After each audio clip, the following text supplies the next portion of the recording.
High বন্ধুরা, good morning. সবাই কেমন আছেন? সবাইকে জানাই সুপ্রভাত, একবার ইংরেজিতে একবার বাংলাতে। এই যে আমাদের সোনু। কে সোনু? গুড মর্নিং বলো বন্ধুদেরকে। গুড মর্নিং বন্ধুরা। কথা বেরোচ্ছে না এখনো, ভালো করে ঘুম ভাঙেনি। আর আমরা একবার ছাদে এলাম। ছাদে এসে দেখতে পাচ্ছি যে সূর্য মামা আজকে উঠে গেছে। রান্না আমাদের হয়ে গেল। এখন বাজে সকাল 7:30। সকাল 7:30-তে উঠে গেছি। আমাদের সোনু দাদা এই যে দেখতে পাচ্ছেন মোবাইল নিয়ে বসে গেছে ছাদে। আর আমাদের গোপাল দাদাকে একবার দেখাই। গোপাল দাদা দেখাই, কই গোপাল দাদা? এই গোপাল দাদা এই দেখুন কি করছে, কত কিছু নিয়ে চলে এসছে, দেখতে পাচ্ছেন তো। গোপাল দাদা কেমন কষ্ট এবার বলো।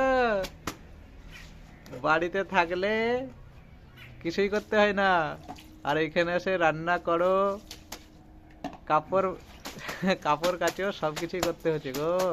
রান্না হয়ে গেছে, রান্না কমপ্লিট। 7:30 বাজেনি এখনো 7:30 বাজেনি। গোপাল বলছে সময় আছে, তাহলে একটু জামা কাপড়গুলো পরিষ্কার করে নি। এই বলে গোপাল আমাদের জামা কাপড়গুলো পরিষ্কার করছে। এই যে মানে এখন শীত এখন মোটামুটি আছে, আর কিছুদিনের মধ্যে হয়তো চলে যাবে। ওই দূর দিকে দেখতে পেলে বুঝতে পারবেন, ওই দূরে কুয়াশা হালকা হালকা আছে। এই যে দূরে দেখতে পাচ্ছেন কুয়াশা।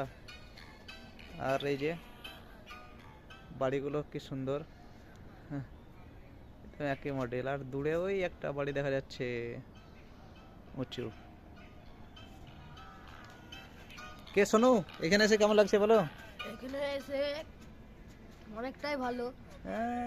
অনেকটা ভালো না? চারিদিক পরিবেশ অনেক সুন্দর।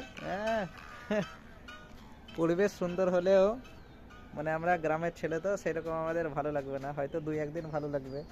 তার কারণ হচ্ছে মানুষজন দেখা যায় না, মানুষজন কিছুই না, একদম ফাঁকা রাস্তা দেখতে পাচ্ছেন। এই দেখুন এত ঘরে, কিন্তু একটাও লোক দেখতে পাবেন না। এই যে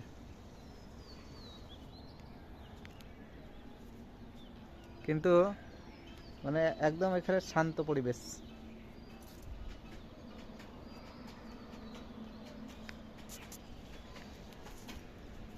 লোকজনে দেখা নেই, কাউরির সঙ্গে কাউরি মানে পরিচয় নেই। হ্যাঁ, শুধু ঘরের মধ্যে, ঘরের ভেতরেই ঢুকে থাকে।